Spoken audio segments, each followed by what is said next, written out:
আসসালামু আলাইকুম গাইস, কি অবস্থা সবার, কেমন আছেন? আমি আল্লাহর রহমতে খুবই ভালো আছি। আমি সৌদি আরব প্রবাসী। তো আমি আমার কপিলের বউকে নিয়ে একটু ঘুরতে বাইর হয়েছিলাম। আমার জন্য না, ও ঘুরতে বাইর হয়েছিল, তাই ওর সাথে আমি ড্রাইভিং করে নিয়ে আসছিলাম। এটা আমার গাড়ি, আমি ওকে ড্রাইভিং করে নিয়ে এসেছি। ওর বন্ধু বান্ধব, ফ্রেন্ড সার্কেলরা আড্ডা দিবে, এজন্য ওকে ফোন দিয়েছে। বেশি বগর বগর বাদ দিয়ে মেন পয়েন্টে চলে আসি, যার জন্য আজকের ভিডিওটা। আমি এই যে গাড়ির ভিতরে বসেছিলাম, অনেকক্ষণ ধরে বসে থাকতে থাকতে আমি বোর হয়ে গেছি। একটা মানুষ কতক্ষণ ওয়েট করতে পারে? 2 ঘন্টা, 3 ঘন্টা, আমি 4 ঘন্টা বসে আছি এখানে। ওর আসার কোনো খোঁজ নাই। আমার যে কপিলের বউ আসতেছে না, লেট করতেছে, ঘুরতেছে, হয়তো বন্ধু বান্ধবের সাথে আছে। তো এখন কিন্তু রাত্র কয়টা বাজে? এইখানে বর্তমান টাইম কিন্তু 11:30, 12টা বাজতে গেছে। তো আমি বসে থাকতে থাকতে নিজেরও ক্ষুধা লেগে গেছে। রুমে যেতে হবে, তারপরে তো খাইতে হবে। এই ভেবে আমি বসে আছি, কখন আসবে সেই অপেক্ষায়। তো আর অপেক্ষা করতে করতে অপেক্ষার সময় যেন আর যায় না।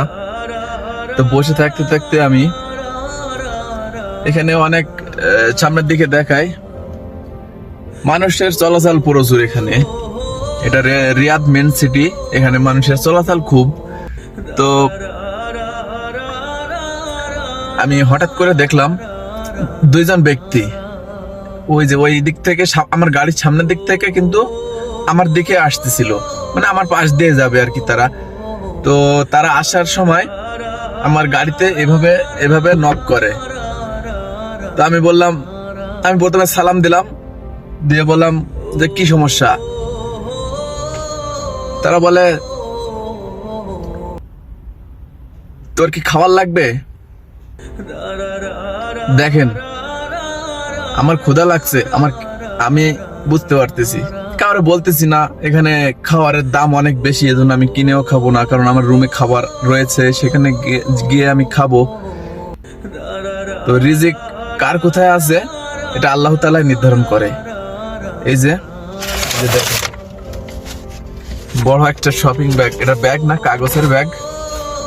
দেখেন, আমার বললো যে তোর কি খাবার লাগবে? আমি বললাম আমার যেহেতু ক্ষুধা লাগছে, যে দে আমার খাবার দে, আমি খাবো, লাগবে। তো সে খুশি মনে আমাকে, এই যে এরকম আরো একটি আছে, এই যে এরকম 2টা আমার জন্য দিয়ে গেল। মাশাআল্লাহ, এত মানে একটা খাওয়া শেষ আমার অলরেডি, আর একটা রয়েছে। খাবারটা আমি একটু দেখাই আপনাদেরকে।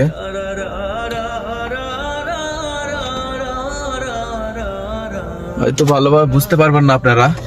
তো খাবারটা এত সুস্বাদু, খেয়ে আমি তৃপ্তি পেয়েছি খুব, মাশাআল্লাহ। আপনাদেরকে বলে আমি মানে বোঝাতে পারবো না কেমন ভালো লাগছে, কেমন স্বাদ লাগছে। তো রিজিক কার কোথায় এটা আল্লাহ তাআলা নির্ধারণ করে। রিজিক নিয়ে কেউ পৃথিবীতে আসে না। তো দেখেন, আল্লাহ তাআলা চাইলে আপনাকে সবকিছু দিতে পারে। তো আবার এটা ভাইবেন না যে আমার খাবার দিয়ে গেছে এজন্য আমি এটা বলতেছি।